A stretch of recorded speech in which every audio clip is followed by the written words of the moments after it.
বাংলা সাহিত্যের কিছু রোমাঞ্চকর গল্প দিয়ে সাজানো আমাদের এই বিশেষ নিবেদন।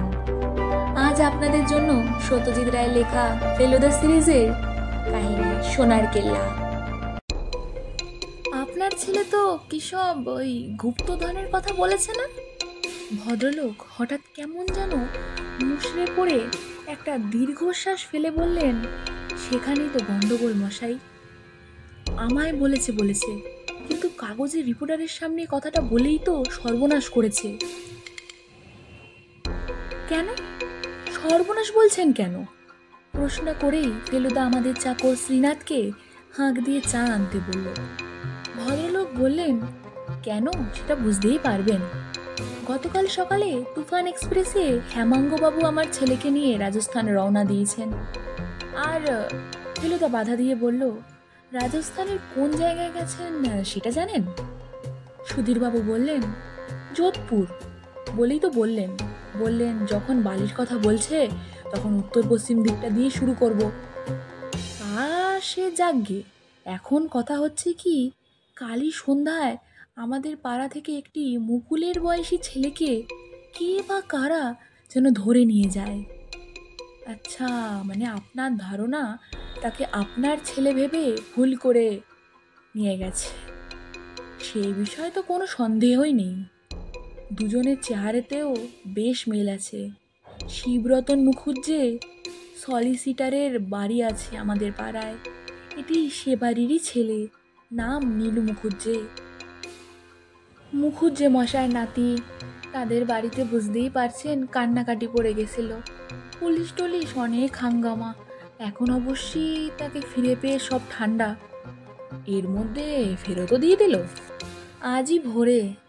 কিন্তু তাতে কি হলো মশাই? আমার তো এদিকে মাথা খারাপ হয়ে গিয়েছে। যারা কিডন্যাপ করেছিল তারা তো বুঝেছে যে ভুল ছেলে এনেছে, কিন্তু সে ছেলে যে এদিকে তাদের বলে দিয়েছে যে মুকুল যোধপুর গিয়েছে। এখন ধরুন যদি সে গুন্ডারা গুপ্তধনের লোভে রাজস্থান ধাওয়া করে, তাহলে তো বুঝতেই পারছেন। ভেলুদা চুপ করে ভাবছে। তার কপালে 4টে ঢেউ খেলানো দাগ। আমার বুকের ভিতর ঢিপঢিপানি। সেটা আর কিছু নয়, এই সুযোগে যদি পুজোয় রাজস্থানটা ঘুরে আসা যায় সেই আশায় আর কি। যোধপুর, চিতোর, উদয়পুর নামগুলো শুনেছি কেবল, আর ইতিহাসে পড়েছি, আর অবন ঠাকুরের রাজকাহিনীতে, যেটা আমার নরেশ কাকা আমাকে জন্মদিনে দেয়। শ্রীনাথ চা এনে রাখলো টেবিলের ওপর। ফেলুদা সুধীরবাবুকে দিয়ে একটা পেয়ালা এগিয়ে দিলেন।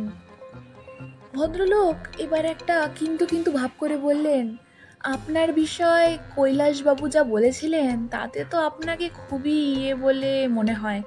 তাই ভাবছিলাম যদি ধরুন আপনি যদি রাজস্থানটা যেতে পারেন, অবশ্যই গিয়ে যদি দেখেন ওরা নিরাপদে আছে তাহলে তো কথাই নেই। কিন্তু যদি ধরুন গিয়ে কিছু গোলমাল দেখেন, মানে আপনার সাহসের কথাও অনেক শুনেছি। অবশ্যই আমি নেহাত ছাপোষা লোক, আপনার কাছে আসাটাই আমার পক্ষে একটা ধৃষ্টতা। কিন্তু যদি ধরুন আপনি যেতে রাজি হন তাহলে আপনার যাতায়াতের খরচটা আমি আপনাকে নিশ্চয়ই দেব। ফেলুদা কপালে ভ্রুকুটি নিয়ে আরও অন্তত মিনিট খানেক ওইভাবে চুপ করে বসে রইল। তারপর বলল, আমি কি স্থির করি সেটা আপনাকে কাল জানাবো। আপনার ছেলের একটা ছবি বাড়িতে আছে নিশ্চয়ই। কাগজে যেটা বেরিয়েছিল সেটা তেমন স্পষ্ট নয়। সুধীরবাবু চায়ে একটা বড় চুমুক দিয়ে বললেন, আমার খুড়তুতো ভাই ছবি টবি তোলে। সে একটা তুলেছিল মুকুলের ছবি, আমার গিন্নির কাছে আছে। ঠিক আছে। ভদ্রলোক বাকি চাটা শেষ করে হাত থেকে কাপ রেখে উঠে পড়লেন। আমার দোকানে অবশ্য টেলিফোন আছে, 43-5166। 10টা থেকে আমি দোকানে থাকি। আপনি এমনিতে থাকেন কোথায়? মেছো বাজার, 7 নম্বর মেছো বাজার স্ট্রিট, মেন রোডেরই ওপরে। ভদ্রলোক চলে যাবার পর দরজাটা বন্ধ করে দিয়ে ফেলুদাকে বললাম, আচ্ছা একটা কথার কিন্তু মানে বুঝতে পারলাম না। প্যারাসাইকোলজিস্ট তো? আমি বললাম, হ্যাঁ। ফেলুদা বলল, মানুষের মনের কতগুলো বিশেষ ধরনের ধোঁয়াটে দিক নিয়ে যারা চর্চা করে তাদের বলে প্যারাসাইকোলজিস্ট। যেমন টেলিপ্যাথি, একজন লোক আরেকজন লোকের মনের কথা জেনে ফেলল, কিংবা নিজের মনের জোরে আরেকজনের চিন্তার মোড় ঘুরিয়ে দিল। অনেক সময় এমন হয় যে তুই ঘরে বসে আছিস, হঠাৎ একজন পুরনো বন্ধুর কথা মনে পড়লো, আর ঠিক সেই মুহূর্তে সেই বন্ধু তোকে টেলিফোন করলো। প্যারাসাইকোলজিস্টরা বলে যে ব্যাপারটা আকস্মিক নয়, এর পেছনে আছে টেলিপ্যাথি। আরও আছে, যেমন এক্সট্রা সেন্সারি পারসেপশন, যাকে সংক্ষেপে বলে ইএসপি। ভবিষ্যতে কি ঘটতে যাচ্ছে সেটা আগে থেকে জেনে ফেলা, বা এই যে জাতিস্বর, পূর্বজন্মের কথা মনে পড়ে যাওয়া, এগুলো সবই হচ্ছে প্যারাসাইকোলজিস্টদের গবেষণার বিষয়।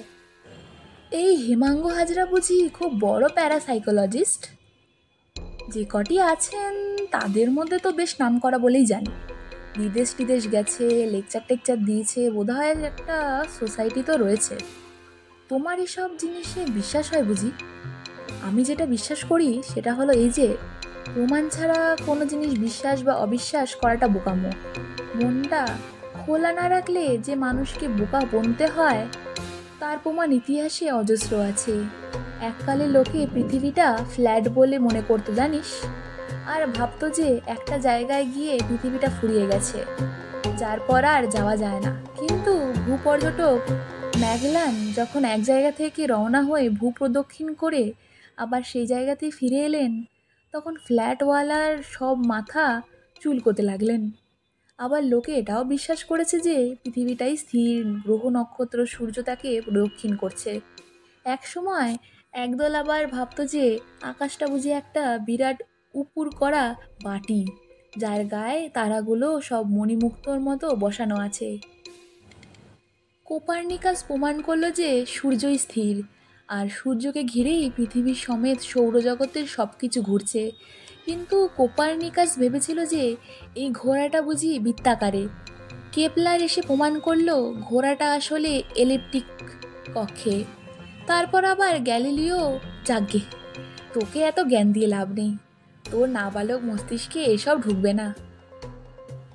ফেলুদা এত বড় গোয়েন্দা হয়েও বুঝতে পারল না যে আমাকে এখন খোঁচা টোচা দিয়ে আমার ফুর্তিটা মাটি করা সহজ হবে না, কারণ আমার মন অলরেডি বলছে যে এবার ছুটিটা রাজস্থানেই কাটবে, আর নতুন দেশ দেখবার সঙ্গে সঙ্গে চলবে নতুন রহস্যের জট ছাড়ানো।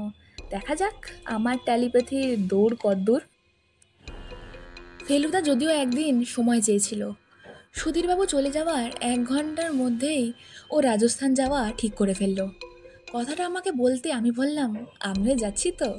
ফেলুদা বলল, 1 মিনিটের মধ্যে রাজস্থানের 5টা কেল্লাওয়ালা শহরের নাম করতে পারলে চান্স আছে। যোধপুর, জয়পুর, চিতোর, বিকানির আর আর বুদির কেল্লা। রিস্টোয়াজের দিকে এক ঝলক তাকিয়ে নিয়ে তরাক করে সোফা থেকে উঠে পড়ে 3.5 মিনিটের মধ্যে পায়জামা পাঞ্জাবি ছেড়ে প্যান্ট শার্ট পরে নিয়ে ফেলুদা বলল, আজ রোববার 2টো পর্যন্ত ফেয়ারলি প্লেস খোলা, চট করে রিজার্ভেশনটা করে আসি। 1টার মধ্যে ফেলুদা কাজ সেরে বাড়ি ফিরে এসে প্রথমেই ডিরেক্টরি খুলে নম্বর বার করে ডক্টর হেমাঙ্গ হাজরার বাড়িতে একটা টেলিফোন করলো। যে লোকটা নেই তাকে ফোন করা হচ্ছে কেন জিজ্ঞাসা করাতে বলল সুধীরবাবু লোকটা সত্যি কথা বলছে কি না সেটার প্রমাণের দরকার ছিল। পেলে প্রমাণ? হ্যাঁ, দুপুরবেলাটা ফেলুদা বুকের তলাশ বালিশ নিয়ে উপুর হয়ে তার খাটে শুয়ে একসঙ্গে 5খানা বই ঘাটাঘাটি করলো। 2টো বই পেলিক্যানের, সেগুলো প্যারাসাইকোলজি সম্বন্ধে। এগুলো নাকি ফেলুদা তার কলেজের পুরনো বন্ধু অনুতোষ বটব্যালের কাছ থেকে ধার করে এনেছে। অন্য 3টের মধ্যে একটা হলো টট সাহেবের লেখা রাজস্থানের বই, আরেকটা হলো guide to India, Pakistan, Burma and Ceylon, আর আরেকটা হলো ভারতবর্ষের ইতিহাসের কথা লেখা, ভুলে গেছি। বিকেলে চা খাওয়ার পর ফেলুদা বলল, তৈরি হয়ে নে, একবার সুধীরবাবুর বাড়ি যাওয়া দরকার। এখানে বলে রাখি যে বাবাকে রাজস্থান যাচ্ছি বলাতে উনি খুব খুশি হলেন। উনি নিজে দাদুর সঙ্গে ছেলেবেলায় 2বার রাজস্থান ঘুরে এসেছেন। বললেন, চিতোরটা মিস করিস না, চিতোরের কেল্লা দেখলে গায়ে কাঁটা দেয়। রাজপুতরা যে কত বড় বীর যোদ্ধা ছিল সেটা তাদের দুর্গের চেহারা দেখলেই বোঝা যায়। সন্ধ্যা 6:30 নাগাদ আমার 7 নম্বর মেছোবাজার স্ট্রিটে গিয়ে হাজির হলাম। ফেলুদা যেতে রাজি হয়েছে শুনে সুধীরবাবুর মুখ আবার সেই গদগদ ভাব ফুটে উঠল। কি বলে যে কৃতজ্ঞতা জানাবো আপনাকে তা বুঝতে পারছি না। ফেলুদা বলল, এখনও সেটার প্রয়োজন নেই। এখন ধরে নিন আমরা এমনি বেড়াতে যাচ্ছি, আপনার অনুরোধে যাচ্ছি না। যাই হোক, একটু চা খাবেন তো? সময় খুবই কম, আমরা কালই রওনা হচ্ছি, কিন্তু তার আগে দুটো কাজ আছে। এক হচ্ছে আপনার ছেলের একটা ছবি চাই, আর দুই, যদি সম্ভব হয় তাহলে সেই নীলু ছেলেটির সঙ্গে একবার দেখা করব, সেই যাকে কিডন্যাপ করেছিল। সুধীরবাবু বললেন, এমনিতে সে ছেলে বিকেলে বাড়িতে থাকে না, তাছাড়া পুজোর বাজার বুঝতেই তো পারছেন। তবে আজ বোধহয় তাকে আর বেরোতে দেবে না। দাঁড়ান, আগে ছবিটা এনে দিই আপনাকে। সুধীরবাবুর বাড়ির 3টে বাড়ি পরে একই ফুটপাতে হলো সলিসিটার শিবরতন মুখার্জির বাড়ি। ভদ্রলোক বাড়িতেই ছিলেন। সামনের বৈঠকখানায় তক্তপোষে একজন মুখে সেতি দাগওয়ালা লোকের সঙ্গে বসে চা খাচ্ছিলেন। সুধীরবাবুর কথা শুনে বললেন, আপনার ছেলের দৌলাতে আমার নাতিরও যে খ্যাতি বেড়ে যাচ্ছে দেখতে দেখতে। বসুন আপনারা। মনোহর, চাকর এলে পর শিবরতনবাবু বললেন, এদের 3জনের জন্য চা কর। আর দেখ তো নীলু আছে কি না, বল, আমি ডাকছি।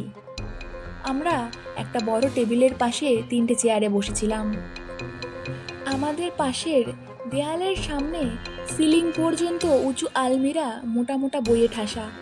ফেলুদা বলে যে আইনের ব্যাপারে যত বই লাগে অন্য কিছুতে নাকি তত লাগে না। আমি এই ফাঁকে একবার মুকুলের ফটোটা ভালো করে দেখে নিলাম। বাড়ির ছাদে তোলা ছবি। ছেলেটি রোদে ভুরু কুচকে গম্ভীর মুখ করে সোজা ক্যামেরার দিকে তাকিয়ে রয়েছে। শিবরতনবাবু বললেন, নীলুকে আমরাও অনেক কিছু জিজ্ঞেস করেছি। গোরারকে তো কথাই বলছিল না, নার্ভাস, পুরো একদম শুকে ঘুম মেরে গিয়েছিল। বিকেলের দিক থেকে নর্মাল হচ্ছে। পুলিশে খবর দেওয়া হয়নি? ফেলুদা জিজ্ঞেস করলো। ধরে নিয়ে যাওয়ার পর দেওয়া তো হয়েছিল, তবে তারা কিছু করবার আগেই তো দেখছি ফেরত এসে গেল। এইবার নীলু ছেলেটি এসে চাকরের সঙ্গে ঘরে ঢুকলো। সত্যি ছবিতে মুকুলের যে চেহারা দেখছি তার সঙ্গে বেশ মিল আছে। দেখে বেশ বোঝা যাচ্ছে ছেলেটির এখনও ভয় কাটেনি। সে সন্দেহের ভাব করে আমাদের দিকে চেয়ে রয়েছে। ফেলুদা হঠাৎ প্রশ্ন করে বসলো, তোমার হাতে বুঝি ব্যথা পেয়েছো নীলু? শিবরতন কি জানি একটা বলতে যাচ্ছিলেন, কিন্তু ফেলুদা তাকে ইশারা করে থামিয়ে দিলেন। নীলু নিজেই প্রশ্নটা জবাব দিল, ওরা যখন আমার হাত ধরে টানলো তখন আমার হাতে ভীষণ জ্বালা করলো। কবজির কিছু ওপরে কাটা দাগটা স্পষ্ট বোঝা যাচ্ছে। ফেলুদা বলল, ওরা বলছো, তার মানে একজনের বেশি লোক ছিল বুঝি? একজন লোক আমার চোখটা মুখটা চেপে ধরলো আর কোলে তুলে নিয়ে গাড়িতে উঠলো, আর আরেকজন তো গাড়ি চালালো। আমার খুব ভয় করছিল। আমারও তো ভয় করতো। ফেলুদা বলল, তোমার চেয়েও বেশি, তুমি তো খুব সাহসী। তো তোমাকে যখন ধরলো তখন তুমি কি করছিলে? আমি ঠাকুর দেখতে যাচ্ছিলাম।